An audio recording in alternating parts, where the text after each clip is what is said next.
Hello everyone, welcome to the channel. इस video में मैं आपको पढ़ाऊंगी ज्योग्राफी क्लास 9th का सेकंड चैप्टर जो है फिजिकल फीचर्स ऑफ इंडिया। ये चैप्टर बहुत लंबा है तो इसका 2 पार्ट में वीडियो आएगा। ये फर्स्ट पार्ट है जिसमें हम लोग देखेंगे इंडिया के फिजिकल फीचर्स। इसमें हम लोग हिमालयन माउंटेन्स और नॉर्दर्न प्लेन्स को डिस्कस करेंगे। So let's start the video. Major physiographic divisions. तो यहाँ पे हम लोग देखेंगे physical features of India can be grouped under the following physiographic divisions. तो हमारा इंडिया क्या क्या फिजियोग्राफी में डिवाइडेड है वो हम देखेंगे।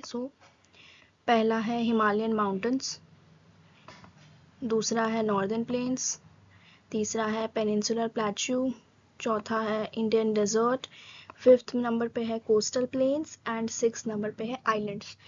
तो फर्स्ट पार्ट में मैं अभी हिमालयन माउंटेन्स और नॉर्दर्न प्लेन्स डिस्कस करूंगी। सो लेट्स स्टार्ट द वीडियो।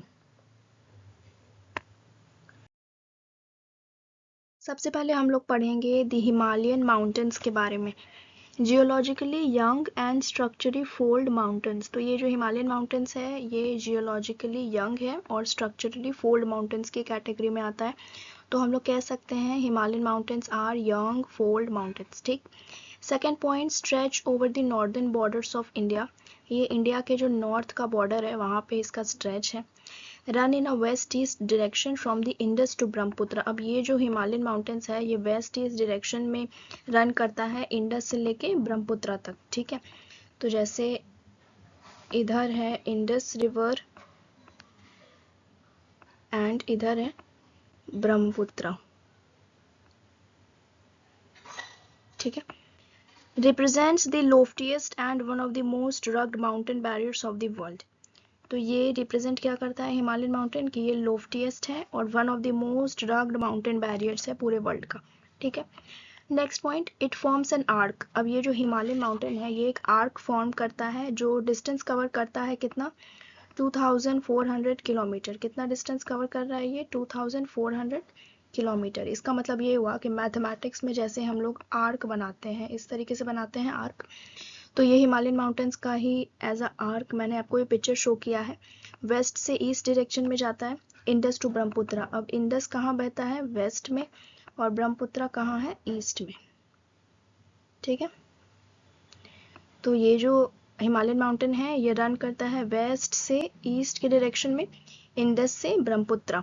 ठीक, विड्थ वैरीज फ्रॉम 400 किलोमीटर इन कश्मीर। कश्मीर में जो इसका विड्थ है, कश्मीर किधर आ गया, इधर, कश्मीर में जो इसका विड्थ है ये क्या है, 400 किलोमीटर।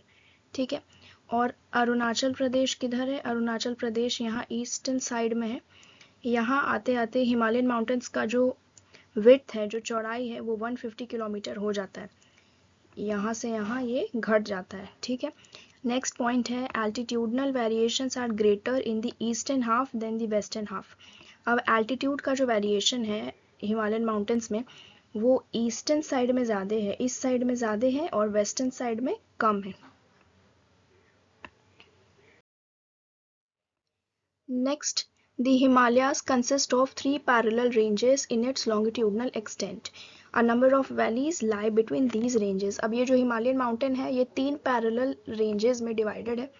जैसे कि मैं आपको बताती हूँ, जैसे पहला रेंज ये है हिमालय का, दूसरा रेंज ये है, और तीसरा रेंज ये है। ठीक, तो ये वाला जो रेंज है हमारा, फर्स्ट वाला जो रेंज है इसका नाम है Himadri, the second one is Himachal and the third one is Shivalik. तो अभी हम लोग तीनों डिस्कस करेंगे। फर्स्ट है Himadri, the northern most range. अभी हिमाद्री क्या है, सबसे नॉर्दर्न मोस्ट रेंज है। ऑल्सो नोन एज ग्रेट और इनर हिमालयाज। इसे हम लोग दूसरे नाम से भी जानते हैं, ग्रेटर हिमालयाज और inner Himalayas. Most continuous range consisting of loftiest peaks with an average height of 6,000 metre. ये हिमाद्री कंटिन्यूस रेंज है, लगातार है, और इसमें लॉफ्टीएस्ट पीक्स है जिसकी एवरेज हाइट 6,000 मीटर है। It consist of all the prominent Himalayan peaks. अब जितने भी प्रोमिनेंट हिमालयन पीक्स हैं वो इसी में लाई करते हैं, हिमाद्री रेंज में। The folds of the great Himalayas are asymmetrical in nature. अब इसमें जो फोल्ड्स हैं वो कोई सिमेट्री फॉलो नहीं करता है, बिल्कुल उबड़ खाबड़ असिमेट्रिकल है नेचर में। The core part the core of this part is composed of granite. अब ये जो हिमाद्री जो ये माउंटेन रेंज है, इसका जो कोर है वहाँ पे क्या है, ग्रेनाइट है। वहाँ पे कौन सा, वहाँ पे ग्रेनाइट है, ठीक है। It is perennially snow bound and number of glaciers descend from this range. ये स्नो से पूरा बाउंडेड है और बहुत सारे ग्लेशियर्स यहाँ से क्या करते हैं, बहुत सारे ग्लेशियर्स बहते हैं, डिसेंड करते हैं इस रेंज से। क्या इस चीज़ से ये कंपोज्ड है, ग्रेनाइट। अब हम लोग देखेंगे हिमाचल के बारे में। हिमाचल जो रेंज है ये लाई करता है हिमाद्री के साउथ में, ठीक है। हिमाद्री के साउथ में मतलब ये जो फर्स्ट वाला रेंज है, ये जो रेंज है ये है हिमाद्री, इसके साउथ में जो आगे रेंज ये है हिमाचल, ठीक है। ये मोस्ट रग्ड माउंटेन सिस्टम है और इसे हम लोग लेसर हिमालयाज के नाम से भी जानते हैं। Mainly composed of highly compressed, इसमें हाईली कंप्रेस्ड और ऑल्टर्ड रॉक्स पाए जाते हैं। जैसे इसमें हम लोग ने देखा कि इसके कोर पार्ट में क्या पाया जाता है, ग्रेनाइट। इसमें हाईली कंपोजिशन किसका है, कंप्रेस्ड और ऑल्टर्ड रॉक्स का। Next point, altitude varies between 3700 and 4500 metre. अब इसका जो एल्टीट्यूड है वो ये है और एवरेज जो विथ है हिमाचल रेंज का वो 50 किलोमीटर है। इसमें आपको लॉन्गेस्ट और मोस्ट इम्पॉर्टेंट रेंज मिलेगा, दैट इज पीर पंजाल। ये बहुत इंपॉर्टेंट 1 मार्क का क्वेश्चन है। और भी कुछ रेंजेस हैं जो यहाँ प्रोमिनेंट है, जैसे कि धौलाधार और महाभारत रेंज। ये सारे रेंजेस और पीर पंजाल ये सब हिमाचल रेंज में पाए जाते हैं। Famous valley of Kashmir, Kangra, Kullu valley in Himachal Pradesh. यहाँ पे आपको फेमस वैलीज भी मिल जाएगी, like Kashmir, Kangra, Kullu in Himachal Pradesh. Region is well known for its hill station. तो ये जो हिमाचल रेंज है यहाँ पे आपको बहुत सारे हिल स्टेशन मिल जाएंगे, इसी कारण ये रीजन वेल नोन है। तो इस स्लाइड में हमने हिमाद्री और हिमाचल देख लिया। नेक्स्ट स्लाइड में हम लोग देखेंगे शिवालिक के बारे में। ये इमेज में मैंने इंसर्ट किया है, ये शिवालिक का इमेज है। ये outer most range of Himalayas है, ये हिमालयस का आउटर मोस्ट रेंज है। इसकी विड्थ है 10 to 50 किलोमीटर तक इसकी विड्थ होती है, ठीक है। इसकी जो एल्टीट्यूड है वो वैरी करता है 900 से 1100 मीटर में, ठीक। Next point, it is composed of unconsolidated elements brought down by reverse. यहाँ पे रिवर्स का अनकंसोलिडेटेड एलिमेंट्स जो होता है वो पाया जाता है। और ये जो शिवालिक रेंज है ये किस चीज़ से कवर है, थिक ग्रेवल से और एल्यूवियम से, ठीक। The longitudinal valley lying between lesser Himalaya and Shivalik are known as Duns. अब ये क्वेश्चन बन जाता है कि डिफाइन दून, दून क्या होता है और कुछ नाम भी हमें बताना है, जैसे कि देहरादून, कोटली दून एंड पतली दून। तो दून क्या होता है कि एक लॉन्गिट्यूडनल वैली है, ये मैंने उसी का फोटो इंसर्ट किया है कि ये जो वैली है मैं आपको लेज़र से पॉइंट करके बताती हूँ। ये है हिमालयास, लेसर हिमालय और शिवालिक के बीच में। लेसर हिमालय क्या है, हिमाद्री, और शिवालिक, ठीक है। हिमाचल और शिवालिक के बीच में जो वैली है ये लॉन्गिट्यूडनल वैली, इसे हम लोग दून्स के नाम से जानते हैं, ठीक। सम दून्स आर देहरादून, कोटली दून एंड पतली दून। ये दून का इमेज है, आप देख सकते हैं, ये हिमाचल, दिस इज हिमाचल, इधर दिस इज शिवालिक। तो ये जो बीच में लॉन्गिट्यूडनल वैली आपको दिख रहा है ये क्या है, दून्स। ये भी सेम चीज, this is a mountain range, this is a mountain range and this is the longitudinal valley. Beside the longitudinal division, the Himalayas have been divided on the basis of regions from west to east. अब हम लोग देखें कि longitudinal division अगर हम लोग नहीं, एक बार हमने पढ़ लिया, अब हम लोग देखेंगे कि जो हिमालयन रेंजेस हैं ये रीजन्स के बेसिस पे भी डिफरेंशिएटेड है वेस्ट से ईस्ट में। तो अब ये डिवीजन किस चीज़ से हुआ है, ये जो डिवीजन है मैंने अंडरलाइन किया है ये रिवर वैलीज के डिमार्केशन से हुआ है, ठीक है। The part of Himalaya lying between Indus and Sutlej has been traditionally known as Punjab Himalaya. तो ये थोड़ा याद करने वाला पॉइंट है, इसे हमें याद करना होगा कि कौन सी दो रिवर के बीच में कौन सा हिमालय है, ठीक है।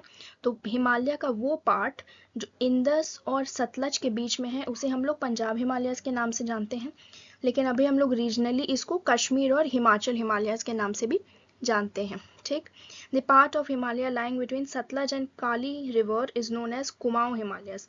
अब वो हिमालय का पार्ट जो सतलज और काली रिवर के बीच में आता है उसे हम लोग बोलेंगे Kumaon Himalayas. The Kali and Teesta reverse demarcate Nepal Himalaya. अब काली और तीस्ता रिवर के बीच में जो हिमालय माउंटेन का पार्ट है उसे हम लोग नेपाल हिमालयस के नाम से जानते हैं। और the part lying between Teesta and Dihang river, अब तीस्ता और दिहांग रिवर के बीच में जो हिमालयन पार्ट है उसे हम लोग किस नाम से जानेंगे? असम हिमालयस के नाम से। तो एक बार हम फिर से इसको समझ लेते हैं कि इंदस और सतलज, ठीक है, इंदस और सतलज के बीच में जो पार्ट है उसे हम लोग किसके नाम से जानते हैं? पंजाब हिमालय। और भी किस नाम से जानते हैं? कश्मीर और हिमाचल हिमालय। अब हिमालय का वो पार्ट जो सतलज और काली रिवर के बीच में आता है उसे हम लोग किस नाम से जानेंगे? कुमाऊं हिमालय। काली और तीस्ता रिवर के बीच में जो आता है उसे हम लोग बोलेंगे नेपाल हिमालय। और तीस्ता और दिहांग के बीच में जो आता है उसे हम बोलेंगे असम हिमालयस। ठीक है। The Brahmaputra marks the eastern most boundary of the Himalaya. अब हिमालय जो माउंटेन है इसका जो ईस्टर्न मोस्ट बाउंड्री है वो क्या है? ब्रह्मपुत्र। अभी मैंने आपको पिछले स्लाइड्स में जैसे बताया था वही यहाँ पे बता रहा है कि जो ईस्टर्न मोस्ट बाउंड्री है वो ब्रह्मपुत्र का है।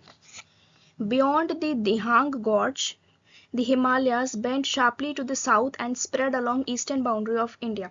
अब ये जो दिहांग जॉर्ज है इसके बियॉन्ड हम देखेंगे कि ये जो हमारा हिमालयन माउंटेन है ये थोड़ा शार्पली बेंड कर रहा है साउथ की ओर और स्प्रेड कर रहा है ईस्टर्न बाउंड्री जो है इंडिया उसी के साथ। अब आप लोग बोलेंगे जॉर्ज का मतलब क्या है? What is the meaning of George? तो जॉर्ज का डेफिनेशन यहाँ मैंने लिखा है। Meaning of George: a narrow valley with steep sides and a river running through it. तीखी ढालों वाली तंग घाटी जिसके बीच में से नदी बहती है। अब जॉर्ज मतलब जो घाटी है उसके बीच से नदी बह रहा है। ठीक है। तो they are known as Purvanchal और ईस्टर्न हिल्स एंड माउंटेन। तो इसे हम लोग किस नाम से जानेंगे? Purvanchal and eastern hills. Purvanchal hills किस डायरेक्शन में है? ईस्ट के डायरेक्शन में। इसे हम लोग ईस्टर्न हिल्स एंड माउंटेन्स के नाम से भी जानते हैं। These hills running through the northeastern states are mostly composed of strong sandstones which are sedimentary rocks। अब ये जो हिल्स है नॉर्थ से ईस्टर्न स्टेट्स में रन करता है ये किससे कंपोज होता है? Strong sandstone. इसमें स्ट्रॉन्ग सैंडस्टोन पाया जाता है और जो सैंडस्टोन क्या है? Sedimentary rocks. Covered with dense forest. तो ये जो पूर्वांचल हिल्स एंड माउंटेन्स है ये किस चीज से कवर्ड है? डेंस फॉरेस्ट से। They mostly run as parallel ranges and valleys. The Purvanchal comprises of Patkai hills. इसमें कुछ हिल्स है जैसे Patkai hills, Naga hills, Manipur hills and Mizo hills. ये बहुत सारे फेमस हिल्स का नाम है, आपने पहले भी सुना होगा।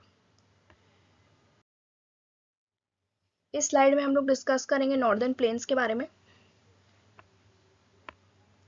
सो first point is formed by the interplay of 3 major river system. अब ये जो नॉर्दर्न प्लेन्स है ये बहुत फर्टाइल एरिया है। ठीक है। तो ये किसके इंटरप्ले से बना है? 3 मेजर रिवर्स के इंटरप्ले से बना है। जैसे कि कौन कौन है वो river? First is Indus, second is Ganga and the third is obviously Brahmaputra. और इसके जो ट्रिब्यूटरीज होते हैं ये सारे मिलकर क्या बनाए हैं? Northern plains. ये बहुत फर्टाइल होता है। This plain is formed of alluvial soil. ये जो प्लेन है ये किससे फॉर्म है? अलुवियल सॉइल से।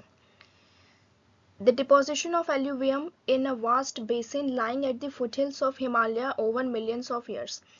यहाँ पे जो एल्यूवियम का डिपोजिशन है ये बहुत ओवर मिलियन ऑफ ईयर्स से यहाँ डिपॉजिट होता है हिमालयस के फुटहिल्स पे। It spread over an area of 7 lakh square kilometre. अभी जो नॉर्दर्न प्लेन है इसका एरिया क्या है? 7 lakh square kilometre. The plain being about 2400 kilometre long. इसका लेंथ कितना है नॉर्दर्न प्लेन का? 2400 किलोमीटर इसका लेंथ है और इसका ब्रेड्थ है 240 टू 320 किलोमीटर। ये डेंसली पॉपुलेटेड एरिया है क्योंकि यहाँ फर्टाइल लैंड है, एल्यूवियल सॉइल पाया जाता है तो यहाँ एग्रीकल्चर भी भारी मात्रा में किया जाता है। ठीक है। It is densely populated physiographic division. अब एग्रीकल्चर भारी मात्रा में यहाँ लोग बसते हैं तो करते हैं। With a rich soil cover combined adequate water supply and favorable climate, it is agriculturally a productive part of India। जैसे कि मैंने अभी आपको बताया कि ये जो नॉर्दर्न प्लेन्स है ये क्या है? एग्रीकल्चरली प्रोडक्टिव पार्ट है इंडिया का। यहाँ पे रिच सॉइल कवर है और यहाँ पे किस चीज़ का कॉम्बिनेशन? आपको एडिक्वेट वाटर सप्लाई भी मिल जाएगा और यहाँ क्लाइमेट भी बहुत अच्छा है। फसल उगाने के लिए जो चाहिए वो नॉर्दर्न प्लेन्स पे हमें मिल जाता है। हमें सॉइल मिल जाएगी, डिफरेंट टाइप्स की रिच सॉइल्स मिल जाएंगी, वाटर सप्लाई भी यहाँ एडिक्वेट हमें मिल जाएगा, और यहाँ पे क्लाइमेट भी अच्छा है। तो ये सब मिलके इस नॉर्दर्न प्लेन को क्या बना देता है, प्रोडक्टिव पार्ट बना देता है, agriculturally productive part of India. The rivers coming from northern mountains are involved in depositional work. अब ये जो नॉर्दर्न माउंटेन से जो रिवर्स आ रही है, इंडस, गंगा एंड ब्रह्मपुत्र, ये सारे जो रिवर्स आ रहे हैं ये किस चीज़ में इन्वॉल्व होती है, डिपोजिशनल वर्क में। डिपोजिशन जैसे सैंड, सिल्ट, क्ले, ये सारे डिपॉजिट करती है और वो एरिया, नॉर्दर्न प्लेन्स के एरिया को वो फर्टाइल बनाती है। In the lower course due to gentle slope the velocity of the river decreases. अब ये जो स्लोप है वो जेंटल हो जाता है लोअर कोर्स में, तो यहाँ पे जो वेलोसिटी है रिवर का वो क्या हो जाता है, डिक्रीज कर जाता है, और ये क्या रिजल्ट करता है, फॉर्मेशन ऑफ रिवराइन आइलैंड्स। ठीक है, रिवर का वेलोसिटी कम हो जाता है तो क्या बन जाता है, riverine islands. The rivers in these lower course split into numerous channels due to deposition of silt. अभी मैंने आपको बताया यहाँ पे डिपोजिशनल वर्क हो जाता है। कौन करता है डिपोजिशनल वर्क, रिवर सिस्टम्स, जो अभी हमने मेजर रिवर सिस्टम्स के बारे में पढ़ा।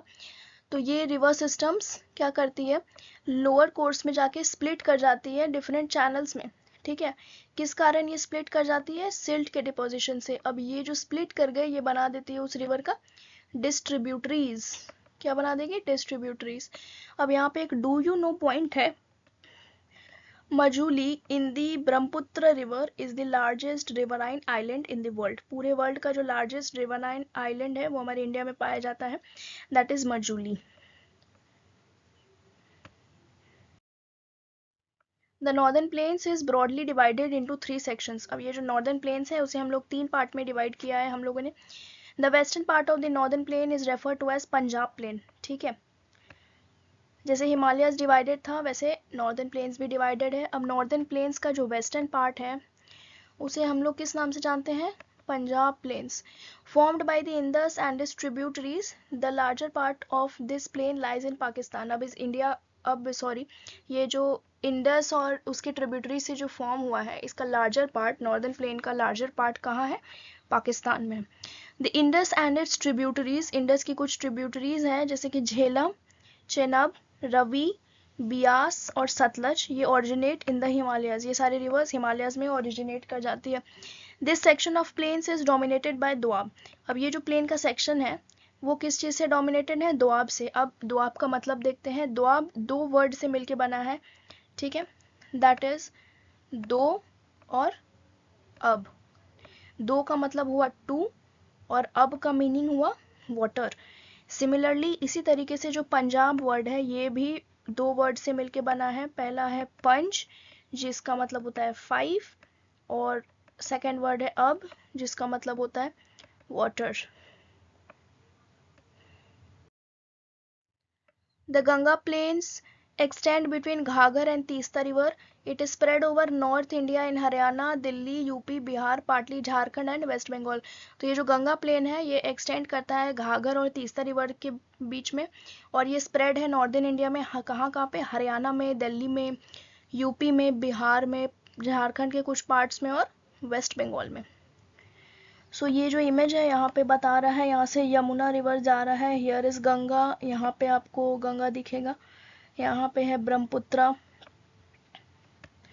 The northern plains are generally described as flat land. Northern plains को हम लोग फ्लैट लैंड के नाम से भी जानते हैं, जिसमें कोई वेरिएशन नहीं होता है इसके रिलीफ फीचर में। It is not true, these vast plains also have diverse relief feature. तो ऐसा हम लोग ने जनरली डिस्क्राइब किया हुआ है कि नॉर्दर्न प्लेन्स क्या है, फ्लैट लैंड है और इसमें कोई वेरिएशन नहीं है, बट ऐसा कोई बात नहीं है, इसमें होती है वेरिएशंस। तो these vast plains also have diverse relief feature. तो according to the variations in the relief feature, the northern plain can be divided into 4 region. अब ये जो northern plain है इसे हम लोग 4 regions में divide करते हैं। इसे हम लोग 4 belts में divide कर देते हैं। ठीक है, समझाने के लिए इसे हमने belt में divide कर दिया। तो पहला belt है भाबर बेल्ट, दूसरा बेल्ट है तेराई बेल्ट, तीसरा बेल्ट है भांगर बेल्ट और चौथा बेल्ट है खादर। So let's discuss the 4 belts of northern plains. सबसे पहले हम लोग देखेंगे भाबर बेल्ट के बारे में। ठीक है, ये है Bhabar belt. The rivers, after descending from mountains, deposit pebble in a narrow belt of about 8 to 16 km in width, lying parallel to the slopes of Shivalik known as Bhabar belt. अब ये जो रिवर्स है जो माउंटेन से निकलती है ये डिपॉजिट करती है पेबल्स को एक नैरो बेल्ट जैसा एरिया में. ये पेबल्स को डिपॉजिट करती है जिसका विड्थ होता है 8 to 16 kilometre in width, lying parallel two slopes of Shivalik. Shivalik के पैरेलल स्लोप में ये डिपॉजिट करता है पेबल्स. तो ये जो एरिया है ये जो बेल्ट बन गया इसे हम लोग भाबर बेल्ट के नाम से जानते हैं. All the streams disappear at this belt. तो जितने भी स्ट्रीम्स है ना वो इस बेल्ट तक आते आते शिवालिक रेंज के बाद से स्टार्ट हो गया भाबर बेल्ट तो वहाँ पे ये स्ट्रीम्स डिसअपियर कर जाती है. फिर हम लोग नेक्स्ट बेल्ट देखेंगे Terai belt. South of Bhabar belt के साउथ में हम लोग देखेंगे कि the streams and rivers reemerge and create a wet swampy and marshy region known as Terai.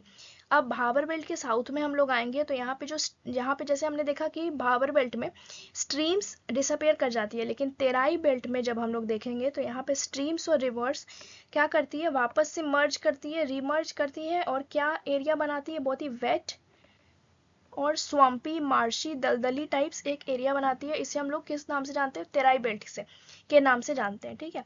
This was the thickly forested region full of wildlife. तो यहाँ पे फॉरेस्ट बहुत ज़्यादा है और फॉरेस्ट एंड वाइल्ड लाइफ जो है तेराई बेल्ट में बहुत ज़्यादा है. The forest have been clear to create agriculture land. अब ये जो फॉरेस्ट है यहाँ पे थिकली फॉरेस्टेड रीजन है ये तो यहाँ पे फॉरेस्ट को क्या किया गया क्लियर कर दिया गया क्या बनाने के लिए एग्रीकल्चर लैंड बनाने के लिए और कुछ माइग्रेंट्स को सेटल करने के लिए जो पार्टीशन के बाद पाकिस्तान आए थे. थर्ड बेल्ट है भांगर. The large part of northern plains is formed of older alluvium. अब नॉर्दर्न प्लेन्स का जो लार्जर पार्ट है वो किससे बना हुआ है ओल्डर एल्यूवियम से. ठीक है. It lies above the flood plains of rivers and present a terrace like feature known as bhangar. तो भांगर में आपको ओल्डर एल्यूवियम मिलेगा. ठीक है. The soil in this reason contains calcareous deposits. यहाँ पे जो सॉइल है वहाँ पे आपको कैल्केरियस डिपॉजिट्स मिलेगा मीन्स कैल्शियम का डिपॉजिट मिलेगा. इसे हम लोग कंकर के नाम से जानते हैं. नेक्स्ट बेल्ट है Khadar. The newer younger deposit of flood plains are known as Khadar. अब ये जो ओल्डर एल्यूवियम है वो भांगर बेल्ट में जो न्यूअर एल्यूवियम है वो आपको खादर बेल्ट में मिलेगा. They are renewed almost every year. ये एवरी ईयर रिन्यू होता है और ये बहुत ही फर्टाइल होता है. आइडियल फॉर किस चीज़ का आइडियल है ये इंटेंसिव एग्रीकल्चर. यहाँ पे हम लोग इंटेंसिव एग्रीकल्चर बहुत अच्छे से कर सकते हैं. किस बेल्ट में खादर बेल्ट में. This is the end of video. इस वीडियो के बाकी सारे टॉपिक्स मैं आपको पार्ट 2 में पढ़ाऊंगी. That's it. Subscribe to the channel. Thank you.